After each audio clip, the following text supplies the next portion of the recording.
1 Tessalonicenses 1, de 2 a 7. Vamos ler esse texto numa só voz, irmãos? Agradeço a equipe que sempre nos ajuda aí. Vamos lá, 1, 2, 3.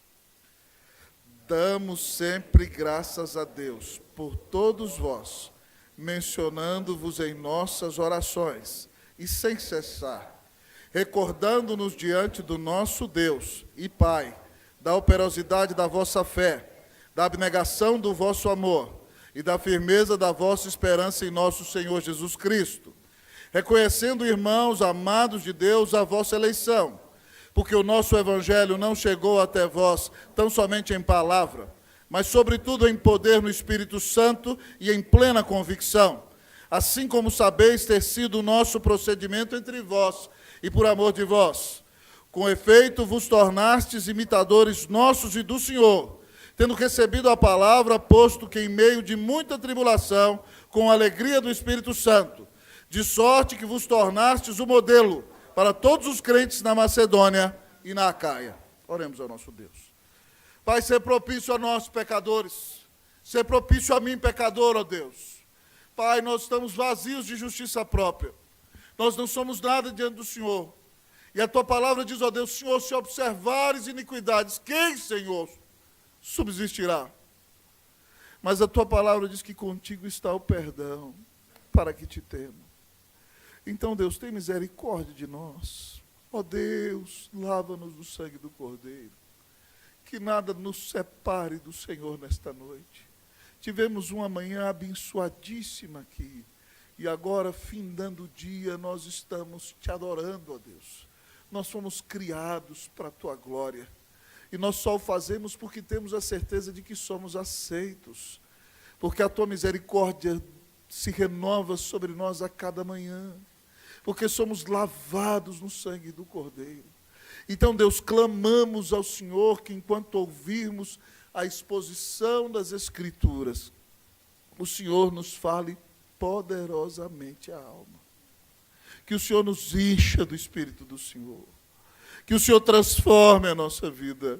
Que o Senhor faça de nós, Deus, ó Pai, uma igreja abençoada, uma igreja cheia do Espírito Santo. Uma igreja que faz a diferença nesse lugar. Uma igreja, Deus, ó Pai, que deixa as marcas indeléveis da graça de Deus por onde ela passa, porque ela está cheia da presença de Jesus. Fala poderosamente conosco, Deus, e abençoa a nossa vida. Nós oramos em nome do Senhor Jesus. Amém. A igreja pode sentar-se.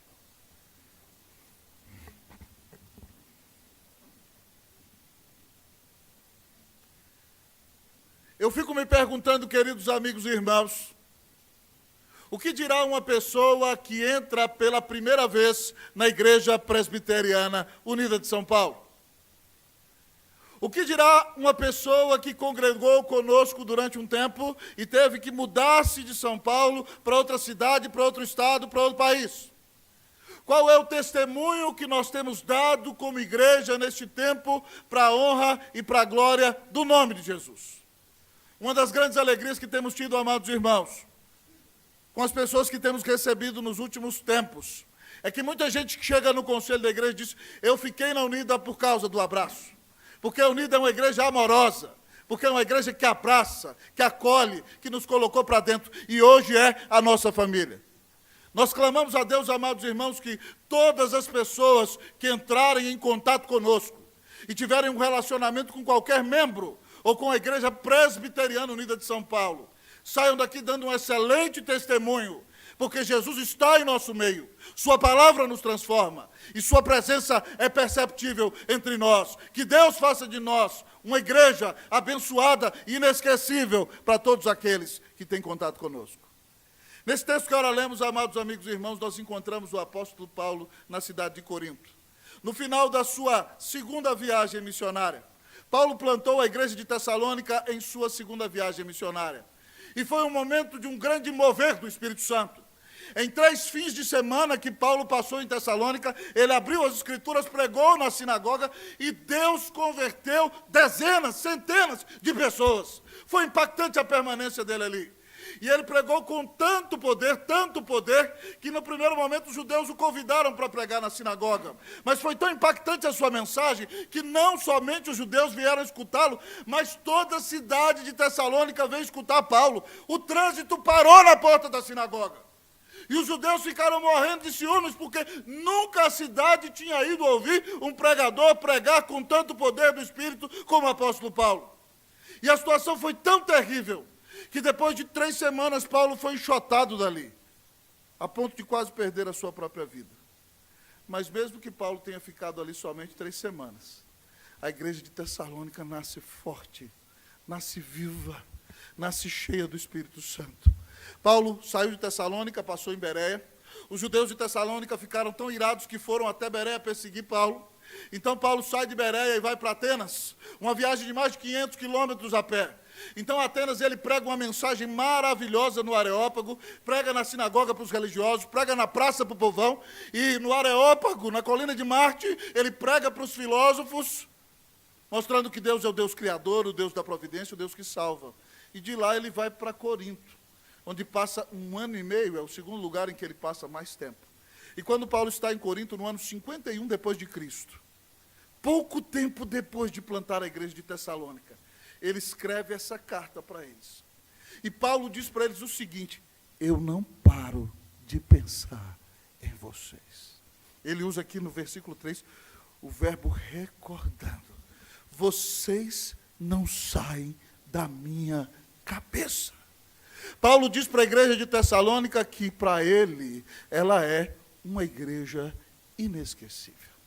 A minha sincera oração é que a Unida seja tão cheia da graça de Jesus, tão cheia do poder do Espírito Santo, tão cheia da bênção de Deus, que todos aqueles que passarem aqui no nosso meio, ou tiverem qualquer contato conosco, digam que a Unida é uma igreja inesquecível. Amém, meu irmão? Diga aí para o seu irmão nessa noite, que Deus faça de você.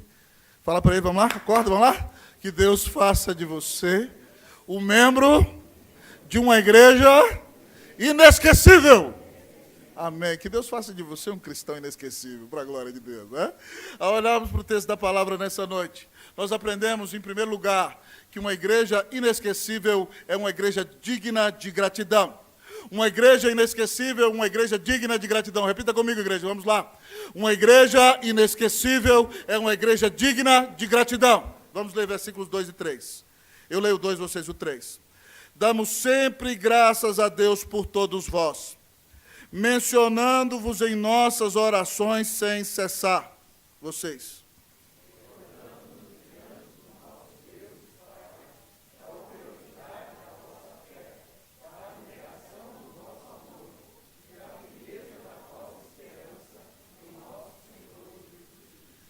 Paulo escreve com a sua equipe pastoral. Paulo sempre andava em bando. Paulo nunca andava sozinho. Paulo não era um lobo solitário. Ele sempre andava no meio, da sua alcateia espiritual. Ele tem uma equipe missionária, e a equipe missionária aqui é Paulo, Silas e Timóteo. Aqui sai Silvano, mas Silvano é o nome de Silas em latim, certo? Em latim. Silas é grego. Eu acho que o pastor Silas e a Ana também vão achar Silas mais bonito que Silvano. Mas é o mesmo nome, entendeu? Aqui diz Paulo, Silas e Timóteo escrevem, então, para a igreja de Tessalônica, saudando-a com a graça e a paz do Senhor. E a primeira coisa que Paulo escreve para essa igreja inesquecível, ele diz: nós sempre agradecemos a Deus por vocês. Mencionamos vocês em todas as nossas orações, e em todo o tempo, em todas elas, nós sempre estamos agradecendo a Deus por vocês, e vocês para nós são inesquecíveis. Por quê? Nós recordamos da operosidade da vossa fé, da abnegação do vosso amor, da firmeza da vossa esperança em nosso Senhor Jesus Cristo. A igreja de Tessalônica, irmão, é fruto de um avivamento. Quando o Espírito Santo sopra soberanamente sobre a vida da igreja, ele converte pessoas, ele produz o arrependimento na vida delas, e às vezes de uma maneira a ponto de nos deixar perplexos. Ainda que tenham pouco tempo de crentes, essas pessoas podem chegar a uma maturidade espiritual impressionante. É isso que Paulo está dizendo aqui. Ele diz nós agradecemos e nos lembramos da operosidade da vossa fé. A fé da igreja de Tessalônica não era uma fé meramente teórica. Você podia perceber a fé daqueles irmãos da prática. Eles se converteram e já saíram para pregar o evangelho, já saíram vivendo a palavra, já saíram sendo um instrumento de transformação para a honra e para a glória do nome de Jesus. Mas ele diz, eu não me lembro somente da operosidade da vossa fé, eu me lembro da abnegação do vosso amor. Eles trataram Paulo, amados irmãos, com um amor abnegado. Eles renunciaram a si mesmos para cuidar de Paulo. E eles então renunciaram também à sua comodidade, porque na sua cidade, por serem crentes, agora todos eles eram perseguidos, mas o amor deles era um amor que não olhava somente para o seu próprio umbigo. Eles renunciavam a si mesmos para pregar o evangelho, para cuidar dos novos convertidos, para servir os seus irmãos no corpo de Cristo. E Paulo então agradece a Deus e diz que essa igreja é digna de gratidão nas suas orações, porque ela tem uma fé operosa, uma fé atuante, ela tem um amor abnegado, e a firmeza dela, a esperança dela é firme. Ela está fundamentada no Evangelho. Ele diz aqui para nós, também me lembro da firmeza da vossa esperança em nosso Senhor Jesus Cristo. A igreja, amados irmãos, ainda que tenha sido plantada por Paulo, em 3 fins de semana, com uma pregação poderosíssima, a firmeza dela não está em Paulo, a firmeza dela não está em Silas, a firmeza dela não está em Timóteo, a firmeza da esperança dessa igreja está em nosso Senhor Jesus Cristo. A igreja de Tessalônica entendeu que Jesus morreu na cruz para amá-la, e que nunca ninguém a amou como filho de Deus, que deu sua vida na cruz para salvá-la. Então, se arrependendo dos seus pecados e crendo em Jesus, ela foi conquistada pelo Senhor. E agora ela tem uma esperança firme, porque a esperança dela não depende das circunstâncias, não depende da sua prosperidade financeira, não depende da sua tranquilidade neste mundo. A firmeza da esperança desta igreja depende de Cristo Jesus, que a amou e deu sua vida na cruz para salvá-la. Louvado seja o nome do Senhor. Essa igreja é uma igreja digna de gratidão, porque tem fé operosa, amor abnegado, esperança firme em Cristo Jesus. Se nós queremos ser uma igreja inesquecível, nós temos que ser uma igreja que é digna de gratidão. A nossa fé não tem que ficar meramente nas palavras, mas tem que se manifestar na prática. As pessoas que entrarem em nossa igreja devem sentir que nós, de fato, as amamos com amor abnegado, a ponto de abraçá-las, de trazê-las para a nossa vida, de incluí-las no nosso relacionamento e de cuidar delas quando elas necessitam. As pessoas que entram nesta igreja têm que saber que a fé desta igreja é firme, não só pela qualidade da sua música, não só pelos oradores que aqui pregam, não só pelo conteúdo da sua boa teologia. Essa igreja tem uma fé firme, porque ela está fundamentada no Filho de Deus, que nos amou e deu sua vida na cruz para nos salvar. Eu quero perguntar a você, meu querido amigo e irmão, você é um cristão inesquecível, membro de uma igreja inesquecível? Eu quero perguntar a você, aqui está um pastor plantador de igreja dando testemunho sobre a sua igreja. Se estes seus pastores que aqui estão forem dar testemunho de você, eles dirão que você tem uma fé operosa, que na sua vida se percebe um amor abnegado, que a sua esperança é firme, inabalável, porque ela está posta em Cristo Jesus. Irmãos, eu estou com 23 anos de ministério ordenado, mas outros 5 como pregador, 22 anos, vou fazer 23 no fim do ano, 22 anos de ministério ordenado, mas outros 5 como pregador do Evangelho. Estou pregando há 27 anos. E durante todo esse tempo, amados irmãos, há pessoas que muitas vezes no ministério se tornam inesquecíveis porque são difamadoras, porque são caluniadoras, porque são maldosas, porque não demonstram um caráter transformado, porque não têm uma vida espiritual abundante, porque não falam de Jesus para ninguém, porque só querem proteger seu próprio terreno dentro da igreja. Mas louvado seja Deus, porque a maioria são pessoas que demonstram o amor de Jesus na prática. São pessoas que têm a fé firmada no Senhor Jesus Cristo. São pessoas que têm uma fé operosa, transformada por Cristo Jesus. Graças a Deus, eu digo a você que eu lembro muito mais nos lugares em que passei, de pessoas que foram transformadas pelo Evangelho, pessoas que ouviram a palavra e foram impactadas, e que estão frutificando para a honra e para a glória do nome de Jesus. Qual não foi a minha alegria quando vim a ser pastor de vocês aqui?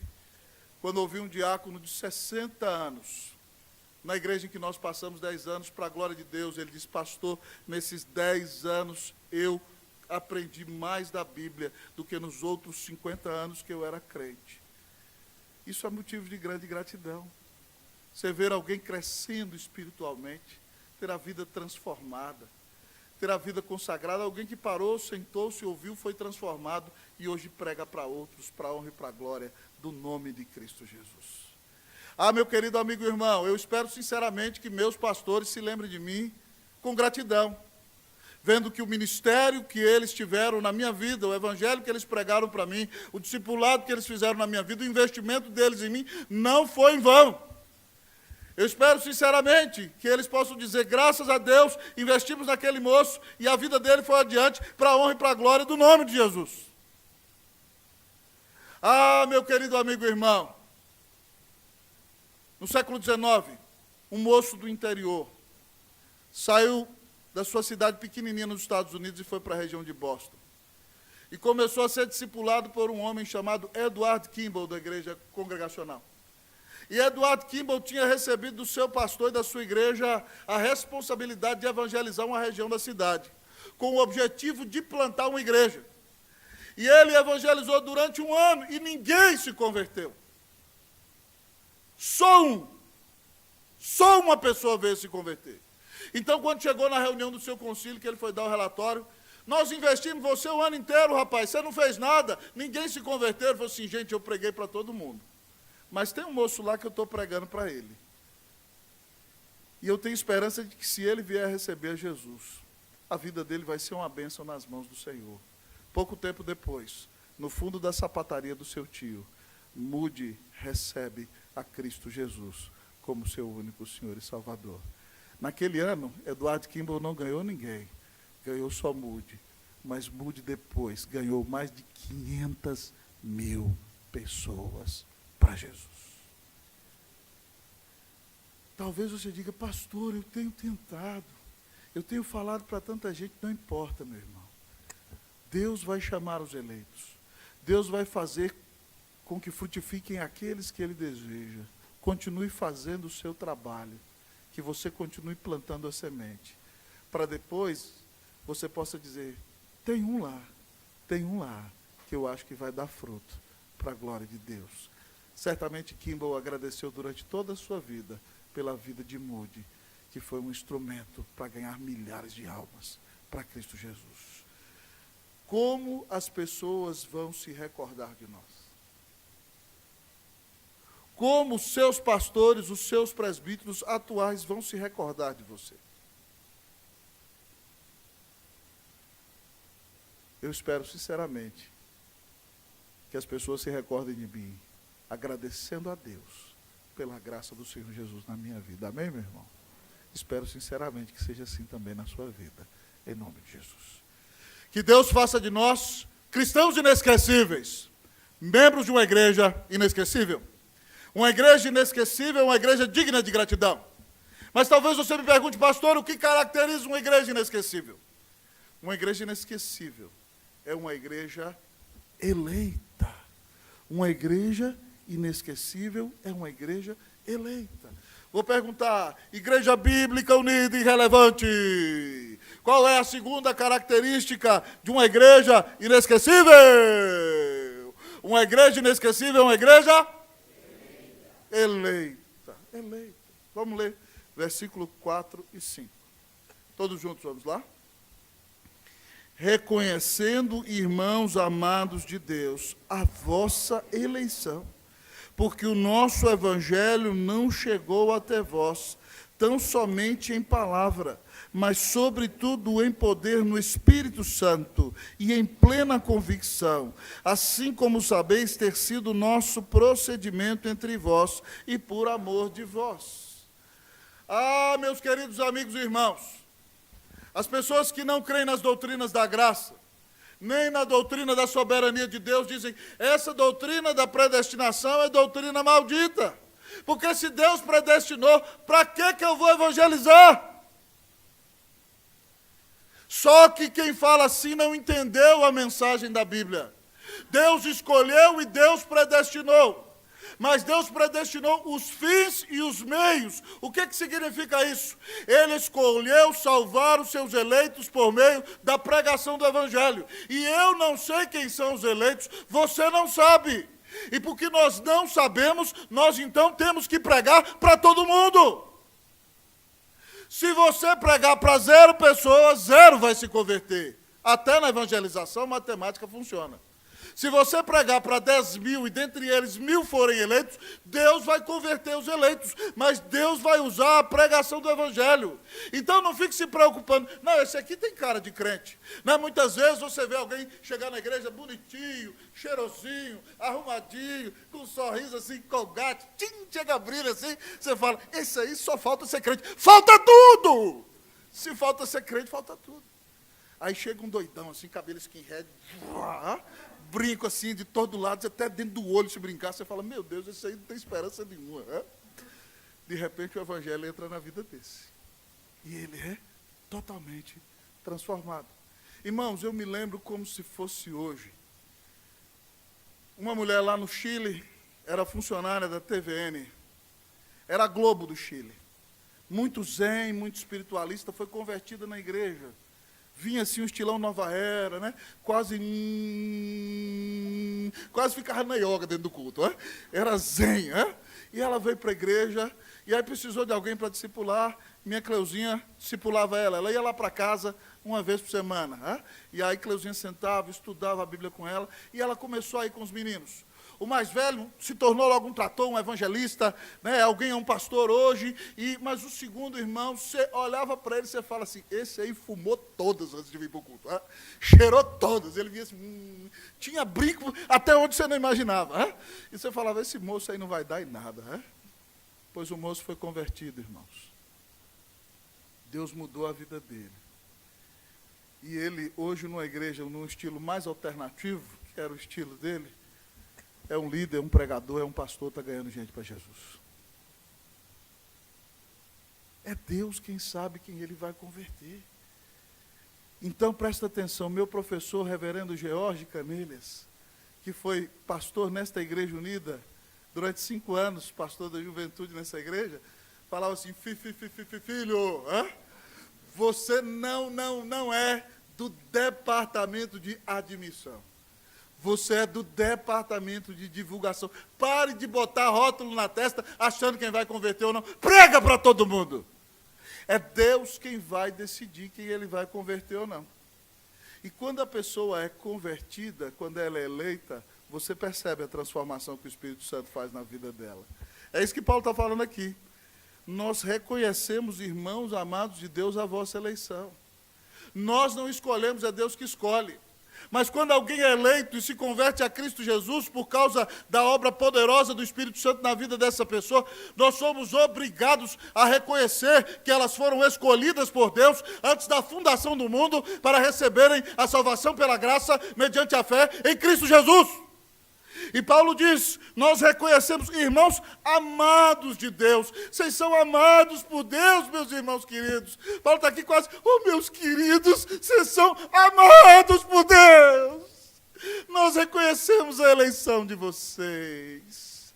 E ele explica por quê. Ele diz porque o nosso evangelho, a nossa pregação aí no meio de vocês, não foi só palavrório. Não foi só mera dialética, discurso humano, filosofia, uma mensagem meramente intelectual. Mas o nosso evangelho chegou até vós em palavras, mas não somente em palavras, sobretudo em poder, no Espírito Santo.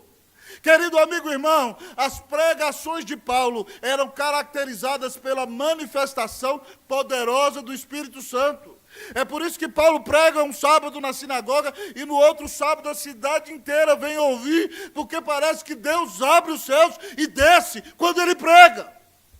A nossa pregação usou palavras, ele diz, eu falei de Jesus, mas você percebeu o poder, a presença do Espírito Santo.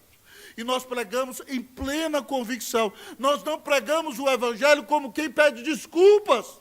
Nós pregamos o evangelho com paixão, como homens que foram transformados por Jesus, como pessoas que acreditam na palavra de Deus. E aí ele diz então, que corroborando com esse testemunho, essa mensagem tão poderosa, ele disse que houve um testemunho de vida, porque ele diz assim: como sabeis ter sido o nosso procedimento entre vós, e por amor de vós. A vida de Paulo não contradizia a sua mensagem. Então, porque ele pregou no poder do Espírito Santo, eles foram transformados pelo Espírito Santo de Deus. Então, meus queridos amigos e irmãos, você podia reconhecer a eleição na vida deles. Irmãos, na minha adolescência, na minha cidade, tinha um camarada que ele era filho de crente, jogava bola com a gente, mas ele odiava tanto a igreja, o pai dele tinha pisado na bola em algumas coisas, ele era tão debochado que ele zombava de crente o tempo inteiro. Era drogado, era bêbado, tinha uma vida toda atrapalhada. E de repente um dia, alguém pregou para ele. E ele se converteu na igreja batista independente lá da cidade. Dr. Marcel já pregou nessa igreja lá na minha cidade. Mas o cara era tão debochado, que quando ele converteu, o pessoal achou que ele estava mentindo, né? O pessoal achou que ele estava arrumando uma treta para zombar da cara dos crentes, né? Mas isso demorou uma semana, duas. Depois de 2 semanas, a vida daquele rapaz mudou. Ele abandonou as bebidas, ele abandonou as drogas, ele abandonou a sexualidade irresponsável. Ele se tornou um homem cheio do Espírito Santo de Deus. Ele começou a falar do amor de Deus para as pessoas. Ele começou a levar a gente para a igreja. Então, todo mundo foi obrigado a reconhecer que aquele irmão amado era eleito de Deus, porque o evangelho não chegou na vida dele tão somente em palavra, mas em poder, em plena convicção. Jesus continua transformando gente do mesmo jeito. É isso que nós sonhamos aqui na Unida, irmãos. Nós sonhamos ver Deus salvando muita gente para a honra e para a glória do nome de Jesus. De manhã estamos com a igreja cheia, Deus tem abençoado esse culto da noite, mas nós sonhamos que Deus use cada um de vocês para ganhar os amigos de vocês para Cristo. Imagina os colegas de vocês aqui, os amigos mais chegados, adorando a Deus, e nós estamos rogando ao Senhor para que nos abra possibilidades, para que tenhamos uma grande igreja no centro de São Paulo, para que impacte a nossa cidade com um evangelho firmado nas Escrituras, para que São Paulo reconheça que Jesus Cristo é o Senhor, para a glória de Deus Pai. Que Deus tenha misericórdia de nós, amém, meus irmãos? Eu espero sinceramente que as pessoas reconheçam que a nossa igreja é uma igreja eleita. Que as pessoas entrem aqui e falem assim: tem algo diferente na Unida. As pessoas daquela igreja são diferentes. As pessoas nos tratam com carinho. Irmãos, eu estou dizendo tudo isso não é para que você se glorie, não. É para que a igreja se humilhe e se coloque mais nas mãos do Senhor. Mas outro dia saí para almoçar com o irmão amado. E esse irmão me contava que foi numa outra igreja presbiteriana da cidade, uma igreja congelante. Uma igreja em que entraram e saíram e ninguém falou nem bom dia. E o irmão dizia: graças a Deus, pastor, nossa igreja não é assim. Então, irmãos, que nós sejamos totalmente intencionais nisso. Que as pessoas que entrem aqui reconheçam a nossa eleição. Que amor aqui não seja palavrório, mas que seja a realidade da Unida. E que pessoas queiram ficar aqui por sentir o amor de Deus. Quero dar um testemunho para vocês. No dia 13 nós tivemos o nosso passeio. Pessoas novas que estão chegando na igreja foram para o passeio. E se sentiram amadas e abraçadas ali. E estão dizendo: vou ficar nessa igreja porque eu percebo o amor de Deus aqui. Glória a Jesus, irmãos. Mas para que isso continue acontecendo, cada um de nós tem que parar de olhar para o próprio umbigo e ser um instrumento para abençoar aquele que está ao nosso redor. Que as pessoas digam: nós reconhecemos que a Unida é uma igreja eleita. Amém? Que a Unida é uma igreja cheia da graça de Jesus. Que Deus faça de você um cristão abençoado, meu irmão.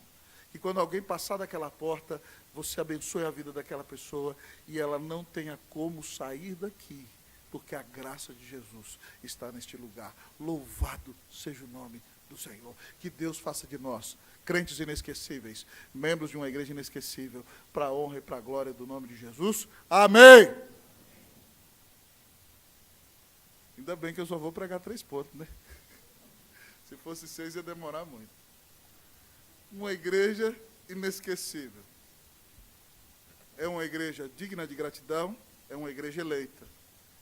Mas, em último lugar, o texto nos diz nesta noite que uma igreja inesquecível é uma igreja imitadora. Uma igreja inesquecível é uma igreja imitadora. Uma igreja inesquecível é uma igreja imitadora. Vamos repetir comigo? Vamos lá? Uma igreja inesquecível é uma igreja imitadora. Versículos de número 6 e 7. Fica ligado aí na sua Bíblia. Eu sei que você está cansado da semana toda, mas nós vamos seguir juntos. Vamos vencer até o final. Vamos lá, 1, 2, 3. Eu leio o 6, vocês o 7.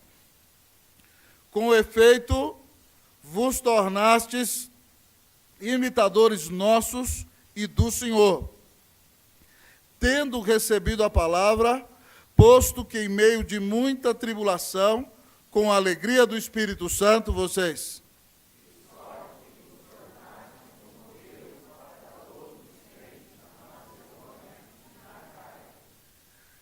Irmãos, nós que pregamos aqui para a glória de Deus, a nossa igreja, porque ela tem culto 11 horas, a maioria das IPBs no Brasil inteiro, o culto é 9 horas da manhã.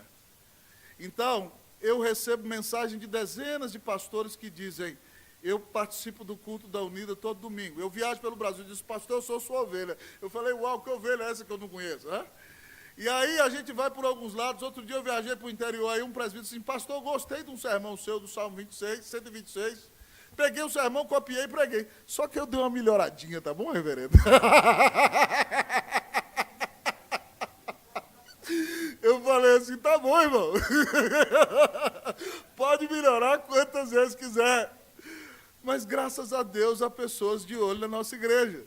E aprendendo conosco para a glória de Deus. E Paulo está dizendo para nós aqui que os crentes de Tessalônica se tornaram imitadores dos seus pastores. Ele diz aqui, olha, com efeitos vos tornastes imitadores nossos. Aprenderam a pregar que nem Paulo, que nem Silas, como Timóteo. Mas ele diz, mais do que imitadores nossos, vocês se tornaram imitadores de Jesus. Porque nós imitamos o Senhor. Ele diz aqui, olha, com efeito vos tornastes imitadores nossos e do Senhor. E Paulo prova como é que eles se tornaram imitadores do Senhor, imitadores de Paulo. Tendo recebido a palavra, posto que em meio de muita tribulação, com a alegria do Espírito Santo. Irmãos, ser crente em Tessalônica não era fácil. Era ser apedrejado, era ser espoliado dos seus bens, era ser zombado, era ser excluído socialmente. E Paulo está dizendo o seguinte, que quando ele se tornou pregador do Evangelho, ele se tornou perseguido. E o próprio Senhor Jesus deu a vida e morreu para nos salvar. Então aqueles crentes começaram a imitar os seus pastores, inclusive até no sofrimento, porque eles assumiram um compromisso com Jesus, eles foram rejeitados, eles foram perseguidos, eles foram atacados por serem fiéis ao Senhor. Mas o que é maravilhoso é que Paulo diz que mesmo debaixo de pancada e de paulada e de perseguição, eles não perderam a alegria. Ele diz aqui, posto que em meio de muita tribulação, a palavra tribulação aqui significa ser literalmente lixado entre duas pedras, apertados, mesmo sendo esmagados, ele diz, vocês não perderam a alegria do Espírito Santo. Que bênção maravilhosa. É você olhar para alguém e perceber que a alegria dela vem do Espírito Santo. Essa pessoa não é alegre porque lhe tratam bem, não é alegre porque está sobrando dinheiro, não é alegre porque tem saúde em todo momento, é alegre porque é cheia do Espírito Santo. A gente canta muitas vezes, te louvarei, não importam as circunstâncias. É verdade isso na sua vida? Na igreja de Tessalônica era. Mesmo debaixo da pancada, eles eram cheios da alegria do Espírito Santo. E Paulo fala que isso foi tão impactante, essa imitação deles, que de imitadores eles se tornaram modelos. Ele diz aqui, de sorte que vos tornastes o modelo para todos os crentes na Macedônia e na Acaia. Uma igreja nova, mas o povo tinha tanta vida piedosa e tanta comunhão com Jesus que o testemunho se espalhou. Lá em Bereia o pessoal falou, os crentes de Tessalônica são diferentes. Chegou em Atenas, Paulo, Os crentes de Tessalônica, que testemunho maravilhoso, imita o Senhor Jesus, imita Paulo, que bênção. Paulo está agora lá na Acaia, lá em Corinto. A Grécia é composta pela Macedônia e Acaia. Eles estavam na Macedônia, ele foi para outra região totalmente diferente, lá no Peloponeso, e lá o povo está dizendo: que pessoal crente é esse povo de Tessalônica? É um povo que não brinca, não. Eles estão sendo perseguidos, estão recebendo paulada, mas estão firmes em Jesus. Uma igreja alegre, que prega o evangelho. Uma igreja viva, cheia da presença de Deus. Que bênção maravilhosa. Quando a gente se torna bom imitador de Cristo e da nossa liderança, nós então nos tornamos modelos dignos de ser imitáveis, para a honra e para a glória do nosso Senhor. Que Deus faça de nós imitadores de tudo aquilo que é bom, irmãos. Para que pessoas olhando para nós queiram imitar o nosso testemunho para a honra e para a glória de Jesus. Nesses 22 anos de pastorado, irmãos, Deus sempre me deu a bênção de treinar pessoas. Eu fui professor de 2 seminários. Também nas igrejas em que pastoreei, treinamos pregadores. E sempre Deus desperta um ou outro para pregar a palavra. E um dia desse eu fui pregar numa região aí, o pessoal disse: pastor, tem um aluno do senhor aí que está pregando igualzinho o senhor. Eu falei: não sei se isso é bom ou ruim, entendeu? Mas eu falei o seguinte: mais do que imitar como eu prego, eu gostaria de que a minha vida fosse tão impactante, a ponto de que esse moço imitasse o que eu vivo. Mais do que imitar o que nós pregamos, as pessoas têm que imitar a nossa vida, o nosso testemunho. Deixa eu fazer uma pergunta para você. Lá na repartição que você trabalha, as pessoas podem imitar você?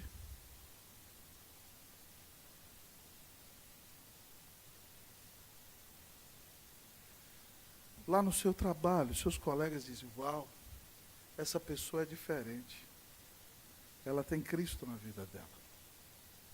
Eu quero ser como ela. As pessoas veem Jesus em você. Você tenta imitar pessoas piedosas no seu dia a dia. E as pessoas então olham para você e dizem: uau, que testemunho. Eu quero ser crente que nem fulano. Eu quero ser crente que nem ciclano. Eu quero ser uma bênção como José, como Maria, como Francisca. Queridos irmãos e irmãs, o que as pessoas dizem de nós? Eu já contei um testemunho aqui no passado, que quando eu fui para a capital federal, tentando fugir do ministério, fazer o 2º grau, eu me afastei do Senhor há alguns meses. E eu participava com os meus primos que tinham uma banda de música baiana, eu apoiava, trabalhava com eles, montava instrumento, desmontava. E mesmo dizendo que era da igreja, ia num show, em outro, fazendo coisas que desagradavam o Senhor. E um dia, na rua em que meus primos moravam, tinha uma moça que era presbiteriana, linda, bonita, irmãos, a vida toda. Mas tinha um problema, ela namorava com todo mundo da rua. Era crente sabonete, passava a mão na mão de todo mundo. E aí, meu irmão, passou um crente na rua. E ali foi que Jesus me alfinetou. E eu não podia fugir do meu chamado. Passou um crente na rua e meu primo falou assim, estávamos num grupo lá de rapazes sentados depois do futebol. Aí passou o crente: paz do Senhor! Paz do Senhor, irmão. Aí meu primo, eu vi esse crente expulsando um demônio. Ali, semana passada na rua. E o demônio morreu de medo dele e saiu correndo. O nome da menina eu vou falar fictício, tá? Pode ser que ela esteja me ouvindo. Ele falou assim: esse aí é crente de verdade. Não é igual você e a Francisca. Esse aí eu boto a mão no fogo. Não é igual você e a Francisca. Eu baixei a cabeça. Entrei para dentro de casa. Fui para o quarto. Mal sabia ele que ele estava sendo um instrumento de Jesus para resgatar minha vida. Eu caí de joelhos e pedi perdão a Jesus, porque a minha vida não era uma inspiração para o meu primo. Graças a Deus, eu mudei. E nos 2 anos seguintes, ele pôde ver Jesus na minha vida. O que diriam os seus amigos de você? Eu sei de pessoas que trabalham em instituições, irmãos, que dizem que são crentes. E aí, então, tem um testemunho horrível. E aí, colegas que são verdadeiramente crentes, ouvem os não crentes dizer, esse aí é da sua igreja? Esse aí diz que é crente? Esse aí crê mais no capeta do que eu, esse é um crente no capeta. O que as pessoas diriam de nós? Que nós, irmãos, imitemos o que é bom. Imitemos a Jesus, para que as pessoas vejam Jesus em nós e queiram nos imitar, para a honra e para a glória do nome do Senhor. Eu quero fazer uma pergunta para você. Se você tombar hoje, nós não sabemos.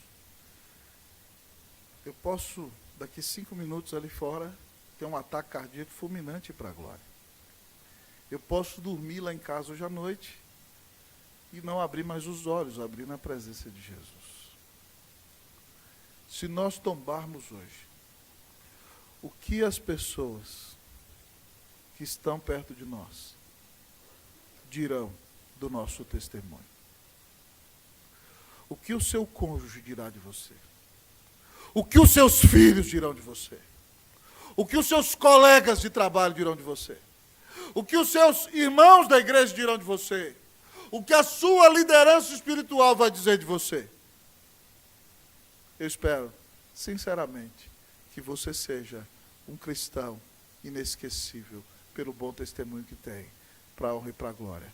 Porque Jesus salvou a sua vida, para a honra e para a glória do nome de Jesus. Um cristão inesquecível é membro de uma igreja inesquecível. Uma igreja inesquecível é uma igreja digna de gratidão, é uma igreja eleita, é uma igreja imitadora. Que Deus faça de nós, cristãos inesquecíveis, membros de uma igreja inesquecível, para a honra e para a glória do nome de Jesus. Amém.